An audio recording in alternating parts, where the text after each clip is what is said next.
We have an updated release date on Henry Cavill's next movie after Argylle. We're going to get into that right now on the Sundowners Club. We've got an update for our guy Henry Cavill, who left The Witcher and is no longer playing Superman, but his slate is full, and every one of these projects that he's involved with seem to be very, very different from each other, and also ones that I'm excited to cover because they cover the spy genre, they cover war and soldiers, they cover sci-fi, yeah. And then also a little bit of medieval myth making around Highlander. So we know that February 2nd, we've covered, he's got a movie called Argylle coming out, which was a little bit of a spy caper. And that's coming out February 2nd. And then it's going to release on Apple TV Plus. So that's kind of interesting. We don't have the date for the Apple TV Plus release yet. But his movie that is coming out after Argylle is the Ministry of Ungentlemanly Warfare, directed by Guy Ritchie. Now, first of all, before we get into the news that was released around the Ministry of Ungentlemanly Warfare, what's your thoughts on Guy Ritchie? You a fan of Guy Ritchie's movies? They have a certain style to them. You got Snatch. Yeah, I mean, I think Snatch and Sherlock Holmes. Sherlock Holmes was really good. Wasn't a fan of what was the King Arthur movie? It was King Arthur. Yeah, that Awful. wasn't a fan, and I really wanted to like that. Yeah, it just fell flat. But it just wasn't his genre. And he's hit or miss. And when he hits, he does a really good job. Yeah. Like I love Snatch, and I really, really like Sherlock Holmes. Yeah, I like Sherlock Holmes too. Those Talented are probably director. his best movies. And what was it? Lock, Stock, Two Smoking Barrels. Yeah, that was pretty good too. Yeah. So those are his top three, and I would consider those good movies. But it's not a guarantee. It's not something like, if Christopher Nolan's doing it, I'm probably gonna like it. I don't think he's ever really made a bad movie that I've seen. Right. So I wouldn't say he's on that level, but I'm definitely interested. While we're talking about Henry Cavill and the Ministry of Ungentlemanly Warfare, do us a big favor. Hit the subscribe button so we can continue to grow our channel.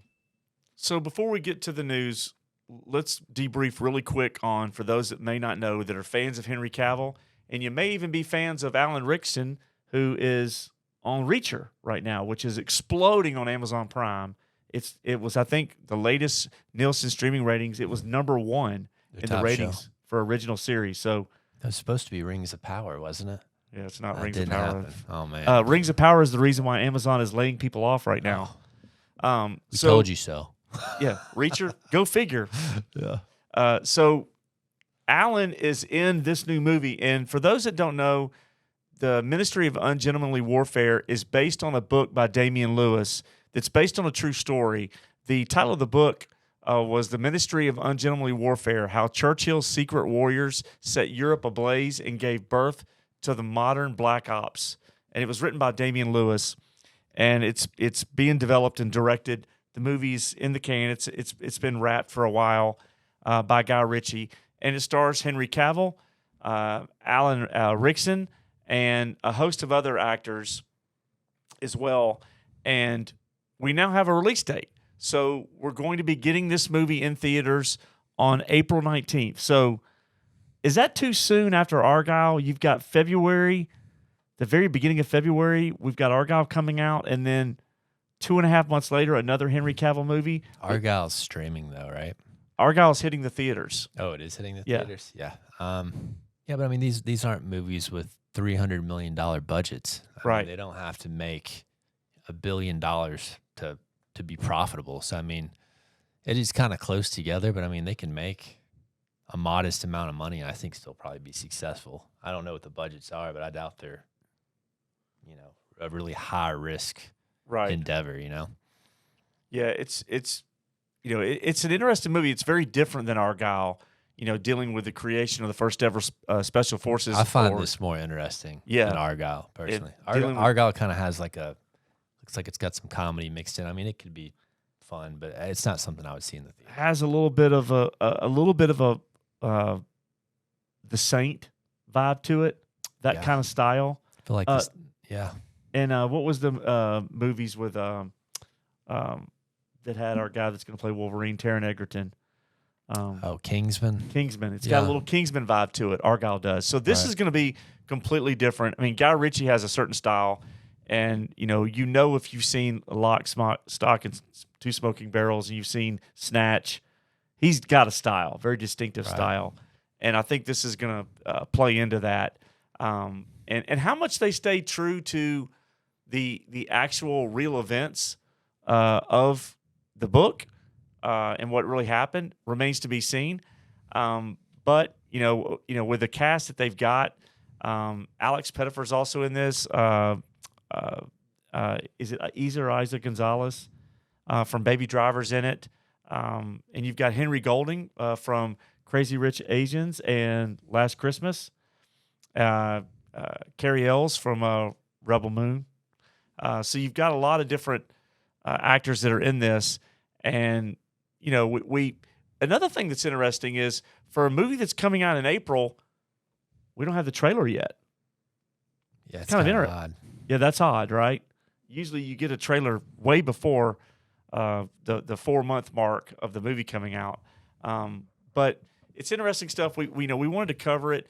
I think that Henry Cavill, if you look at what he's got on his plate, and we've been covering all the activities around him leaving The Witcher, which got a lot of press, a lot of attention, why he left, to being passed over for continuing Superman. He was back, and then he wasn't.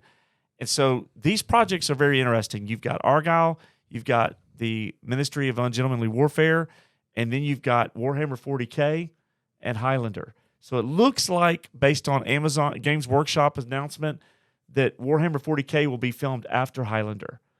So he's got a full slate of projects coming out, all of whom are very different from each other. And but we finally have a date for Ungentlemanly Warfare. Your thoughts? You're looking more forward to this one than Argylle? I'd say so. In terms of like what he has cooking, I'd say it's probably 40K at the top. Highlander's second. This is probably third. Yeah, Argylle would be probably the one I'm the least interested in. Now, are you going to go to the theater to see Argylle or Ungentlemanly Warfare? I think Argylle would be something I'd probably wait for streaming, knowing that it's coming on Apple TV Plus. I mean, it's just not. I don't know. This right here though, I might. I mean, there's so few times I want to go to the movies now, which is kind of sad. So I mean, it might just be an excuse to actually go. But there's so few things that come out now that actually make me want to go to the movie that I'm excited about. And what's interesting of these 4 projects could be tapping into what has happened with Reacher on Amazon and being a big hit. People want to leave, especially in a year of an election. People, by and large, want to leave the politics at home or on the TV set, and they want to go to if they're going to go to the movies, they want to get away, right? They want to just see a good story. They don't want to have things. They don't want to be lectured to. They don't want to be pandered to for any type of ideology. They just want to go see a good story. And these 4 projects he's got cover different genres, but they all are very steeped in lore and either history or a genre, the spy genre, or sci-fi, medieval, action, adventure. Oh. It's almost like he's being very specific with the projects he's picked and the stories that he wants to be part of telling. Yeah. I just think he picks stuff that he enjoys himself. Like, what would I want to go see? Right. Yeah. Yeah, which is is cool. He has the same interest as his fans, I think, and he's making stuff for his fans and for himself. What's also interesting before we wrap up is Alan Rickson from Reacher. What type of carryover is his star power on this new show, which is one of the top streaming shows in the world? I really want to see him play a Space Marine in 40K. Well, this could be. I mean, look, if this does well, and you have him and Cavill working well together, you could see that collaboration potentially down the road. I mean, there's not many people in the streaming world right now more popular than Alan. I mean, he is an action hero, and so he's. You don't see a whole lot of those now. No, and he's gonna cash in on that. I mean, he's been around for a while. And he's had different roles. I've seen him in different projects. First time I ever saw him was on Smallville, and that was almost 20 years ago. So he's been around. So it's good to see him take off. And then Henry Cavill, we've been covering everything around Henry Cavill. You know, he's a fan favorite. So wanted to cover that. So let us know what you think. Are you looking forward to the Ministry of Ungentlemanly Warfare? Are you looking forward to Argylle? What do you think about Highlander? What do you think about Warhammer 40K? Give us your thoughts on these projects as they're coming out. What are you most looking forward to seeing? You know, or do you think that the projects being so close together, does that make you more excited because it's coming out earlier, or make you maybe want to wait and stay at home and wait for it to come out on streaming? Let us know your thoughts. While you're doing that, smash that like button, hit the notifications bell for future content, and most importantly, hit subscribe so we can continue to grow our channel. And TCB.